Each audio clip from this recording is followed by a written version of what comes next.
इस वीडियो में हम गति यानी मोशन को zero confusion, real life examples और क्लियर डायग्राम के साथ समझेंगे ताकि आज के बाद मोशन आपका वीक नहीं, स्ट्रॉन्ग चैप्टर बने। चलिए अपनी पहली स्लाइड से शुरू करते हैं। इस स्लाइड का टाइटल है मोशन, स्थिति और समय का खेल। देखिए, इस स्लाइड पर एक 3D विजुअल है। इसमें एक चमकदार मेटल की गेंद है जो तेजी से आगे बढ़ रही है और उसके पीछे नीली लाइट की लकीरें बन रही हैं। हाँ, और साथ में एक पुराना सा क्लॉक भी है जो टाइम दिखा रहा है। बिल्कुल। और दाईं ओर एक ट्रेन का डिब्बा है जिसमें एक यात्री खड़ा हो। ये विजुअल हमें गति, समय और देखने वाले के नजरिए के बीच का जो रिश्ता है वो समझाने की कोशिश कर रहा है। ओके, तो यहाँ 3 मुख्य बातें बताई गई हैं। पहली तो है गति यानी मोशन। अगर समय के साथ किसी वस्तु की पोजीशन बदल रही है तो वो गति में है। सही है। और दूसरा है विराम यानी रेस्ट। अगर समय बदल रहा है लेकिन पोजीशन नहीं तो वस्तु रेस्ट पर है।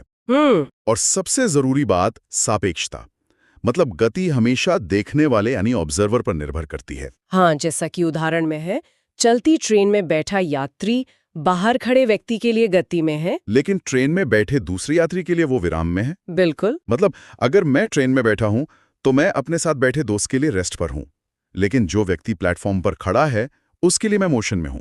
ये थोड़ा कंफ्यूजिंग है। बिल्कुल। और यहीं पर स्लाइड का एग्जाम अलर्ट बॉक्स बहुत जरूरी हो जाता है।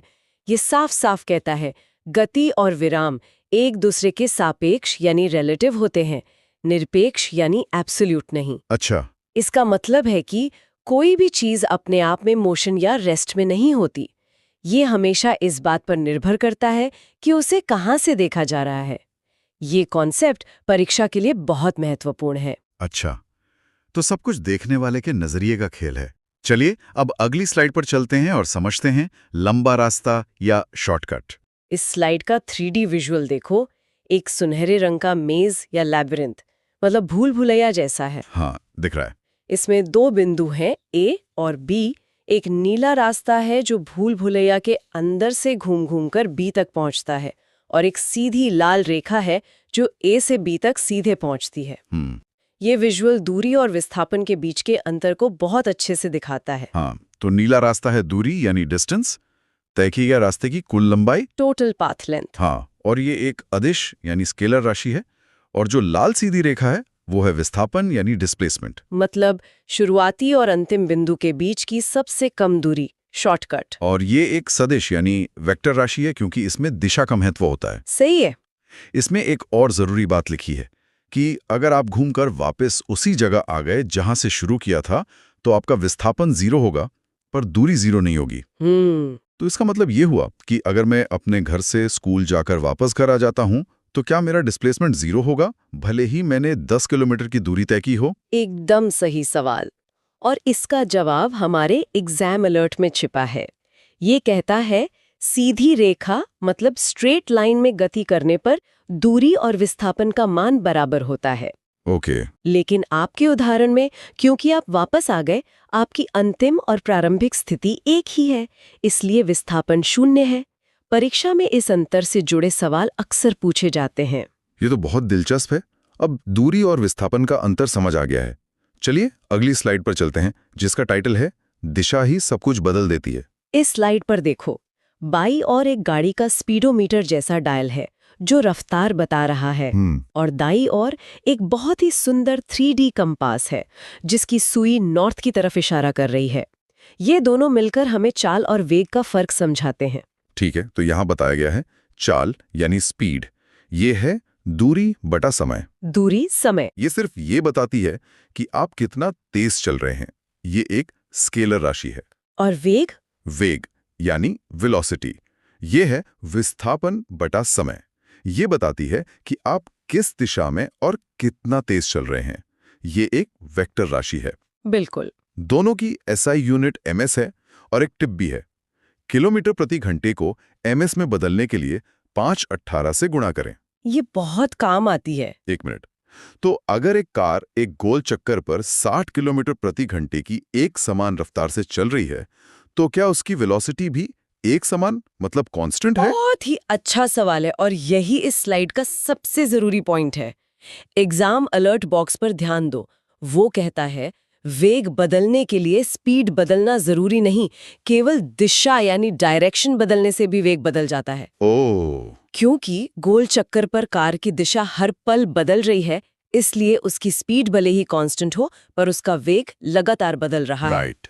अरे वाह, मतलब दिशा इतनी जरूरी है, ये बात तो वेलोसिटी को स्पीड से बिल्कुल अलग बना देती है। हाँ, और जब वेलोसिटी बदलती है तो त्वरण होता है ना? एग्जैक्टली। चलिए अगले स्लाइड पर, जिसका नाम है एक्सेलरेटर का असली काम। इस स्लाइड में एक जेट इंजन जैसा ऑब्जेक्ट है जिसमें से नीली आग निकल रही है जो तेजी को दिखा रहा है। और इसी ऑब्जेक्ट के ऊपर एक पारदर्शी स्क्रीन पर वेग और समय का ग्राफ बना हुआ है जिसमें लाइन ऊपर की ओर जा रही है। अच्छा, ये विजुअल हमें दिखा रहा है कि समय के साथ वेग कैसे बढ़ता है। बिल्कुल। तो त्वरण यानी एक्सेलरेशन की परिभाषा है वेग में परिवर्तन की दर, मतलब a = v - ut। हाँ, इसकी इकाई ms² है और यह एक सदिश राशि है। इसमें दो और टर्म्स हैं। मंदन और शून्य त्वरण। हाँ, मंदन यानी रिटार्डेशन, जब वेग समय के साथ घटता है, जैसे ब्रेक लगाने पर। इसे नेगेटिव एक्सेलरेशन भी कहते हैं। सही है, सही है। आम भाषा में हम यही समझते हैं, लेकिन फिजिक्स में वेग में किसी भी तरह का बदलाव, चाहे वो बढ़े या घटे, एक्सेलरेशन कहलाता है। अच्छा। घटने को हम मंदन या रिटार्डेशन कहते हैं। एग्जाम अलर्ट बॉक्स हमें याद दिलाता है कि फॉर्मूले में u का मतलब प्रारंभिक वेग, v का मतलब अंतिम वेग और t का मतलब समय है। इनिशियल और फाइनल वेलोसिटी। हाँ, इन टर्म्स को याद रखना बहुत जरूरी है। ठीक है, UVAT, ये सब समझ गया। अब इन सब को इस्तेमाल करके कैलकुलेशन कैसे करते हैं, शायद अगली स्लाइड इसी के बारे में। हाँ। इसका नाम है फिजिक्स के 3 सबसे बड़े हथियार। हाँ, देखो इस स्लाइड पर 3 फ्यूचरिस्टिक कांच के स्मार्टफोन्स जैसे ऑब्जेक्ट्स हैं। हर एक पर गति का एक समीकरण लिखा हुआ है। ये डिजाइन इन समीकरणों की इंपॉर्टेंस और मॉडर्न एप्लीकेशन को दिखाता है। ओके, तो ये फिजिक्स के 3 सबसे जरूरी समीकरण हैं। पहला है v = u + at। ये वेग और समय के बीच का संबंध बताता है। दूसरा है s = ut + ½ at²। ये स्थान और समय के बीच का संबंध बताता है। और तीसरा v² = u² + 2as। ये वेग और स्थान के बीच का संबंध बताता है। सही। पर ये 3 अलग समीकरण क्यों हैं? क्या कोई एक समीकरण नहीं था जो सारे काम कर दे? तुम्हारा सवाल ही इन समीकरणों की खासियत है। हर समीकरण अलग-अलग परिस्थितियों के लिए बना है और एग्जाम अलर्ट बॉक्स हमें सबसे जरूरी शर्त बताता है। ये समीकरण केवल तब लागू होते हैं जब त्वरण यानी एक्सेलरेशन एक समान यानी यूनिफॉर्म हो। अच्छा, ये बहुत जरूरी है। बहुत ज्यादा। और एक और बात, अगर वस्तु विराम यानी रेस्ट से शुरू हो तो u = 0 लेना है। ये छोटी छोटी बातें न्यूमेरिकल सॉल्व करते समय बहुत काम आती हैं। ऐसा तो ये शर्त है कि एक्सेलरेशन कांस्टेंट होना चाहिए। पर फिर भी न्यूमेरिकल सॉल्व करते समय ये कैसे पता चलेगा कि तीनों में से कौन सा समीकरण इस्तेमाल करना है? चलो अगली स्लाइड देखते हैं, शायद इसमें इसका जवाब हो। इसका टाइटल है न्यूमेरिकल हल करने की जादुई ट्रिक। इस स्लाइड का विजुअल एक जिगसॉ पजल है। इसमें SVUTA लिखे हुए टुकड़े हैं। ये दिखा रहा है कि न्यूमेरिकल सॉल्व करना एक पहेली को सुलझाने जैसा है, जहां आपको सही टुकड़ों को एक साथ जोड़ना होता है। तो यहाँ एक बहुत ही मजेदार लॉजिक दिया है, दुकान वाला लॉजिक। हाँ, शॉपिंग लॉजिक। इसमें देखना है कि प्रश्न में क्या दिया गया है और क्या चाहिए। गिवन और टू फाइंड। हाँ, तो अगर दूरी यानी s गायब है तो पहला समीकरण लगाओ, v = u + at, जिसमें s है ही नहीं। एग्जैक्टली। अगर समय यानी t गायब है तो तीसरा समीकरण लगाओ, v² = u² + 2as। सही है। और अगर दूरी और समय दोनों हैं तो दूसरा समीकरण s = ut + ½ at²। बेस्ट है। वाह, ये शॉपिंग लॉजिक तो बहुत काम का लग रहा है। तो क्या ये हर न्यूमेरिकल में काम करेगा?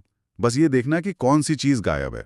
हाँ, ये लॉजिक ज्यादातर मामलों में काम करता है, लेकिन एग्जाम अलर्ट हमें एक और बहुत जरूरी बात बताता है। क्या? प्रश्न को ध्यान से पढ़ें।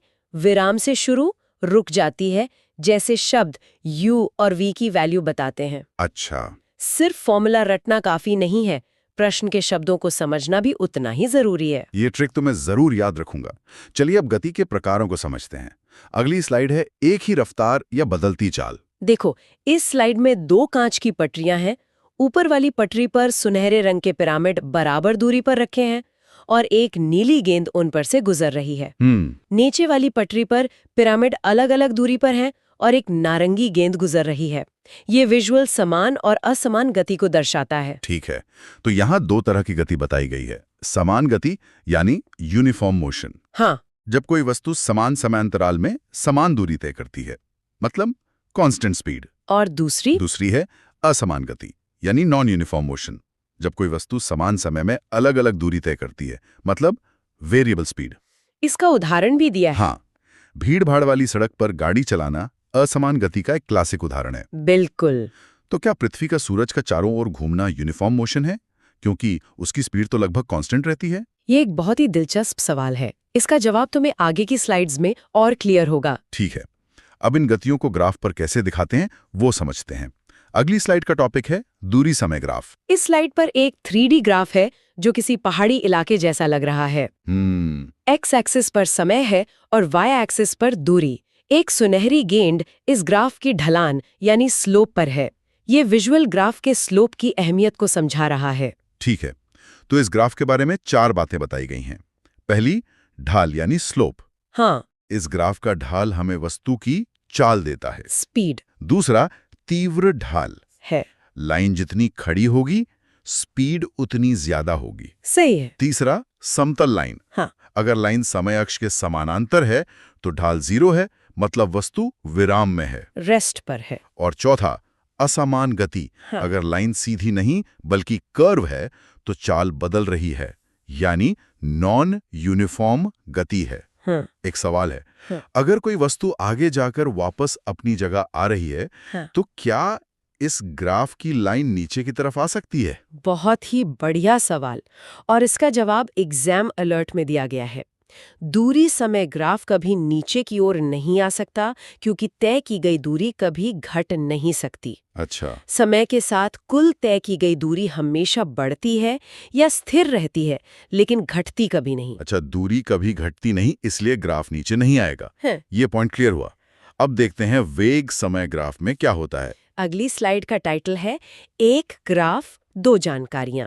इस स्लाइड का 3D विजुअल भी एक ग्राफ है, लेकिन यहाँ वाई एक्सिस पर वेग है, वेलोसिटी। हाँ, इसमें एक सीधी लाइन ऊपर की ओर जा रही है और उस लाइन के नीचे का पूरा हिस्सा मतलब एरिया एक गुलाबी रंग के ब्लॉक के रूप में दिखाया गया है, जिस पर डिस्प्लेसमेंट लिखा है। ओके, तो ये ग्राफ हमें 2 चीजें बताता है। पहला, ढाल या स्लोप। इस ग्राफ का ढाल त्वरण बताता है, एक्सेलरेशन। और दूसरा, क्षेत्रफल। ग्राफ के नीचे का क्षेत्रफल विस्थापन बताता है, एरिया अंडर कर्व। हाँ, और अगर लाइन ऊपर जा रही है तो एक्सेलरेशन और नीचे आ रही है तो मंदन, रिटार्डेशन। और अगर लाइन सीधी और समानांतर है तो वेग कांस्टेंट है और त्वरण 0 है। ये कैसे हो सकता है कि एक ही ग्राफ से 2 अलग-अलग चीजें, एक्सेलरेशन और डिस्प्लेसमेंट, दोनों पता चल सकती हैं? ये तो थोड़ा कंफ्यूजिंग है। यही तो इन ग्राफ्स की खूबी है।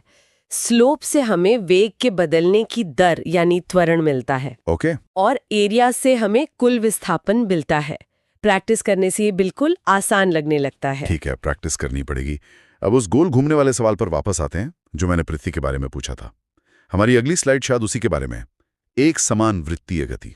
हाँ, देखो, इस स्लाइड में एक सुनहरा गोलाकार छल्ला है जिस पर एक स्टील की गेंद घूम रही है। गेंद की गति की दिशा दिखाने के लिए चारों तरफ लाल तीर बने हैं जो हर पल बदल रहे हैं। इसका लॉजिक बहुत दिलचस्प है। जब कोई वस्तु गोल रास्ते पर कांस्टेंट स्पीड से चलती है तो उसकी दिशा हर पल बदलती है। हाँ, और क्योंकि दिशा बदल रही है तो उसका वेग भी लगातार बदल रहा है। बिल्कुल। और अगर वेग बदल रहा है तो इसका मतलब वो एक त्वरित गति, मतलब एक्सेलरेटेड मोशन है। सही। घड़ी की सुई की गति या सूर्य के चारों ओर पृथ्वी की गति इसके बेहतरीन उदाहरण है। एक मिनट, अगर स्पीड कांस्टेंट है तो एक्सेलरेशन कैसे हो सकता है? ये तो त्वरण की परिभाषा के खिलाफ लगता है जो कहती है वेग बदलने की दर। तुम्हारा कंफ्यूजन बहुत आम है। याद करो, वेग एक वेक्टर राशि है। इसमें मान यानी स्पीड और दिशा दोनों होते हैं। हाँ, सही है। एग्जाम अलर्ट बॉक्स इसी बात पर जोर देता है।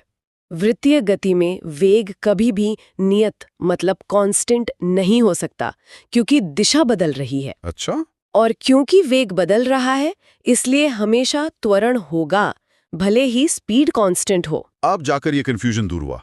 स्पीड और वेलोसिटी का अंतर समझना सबसे जरूरी है।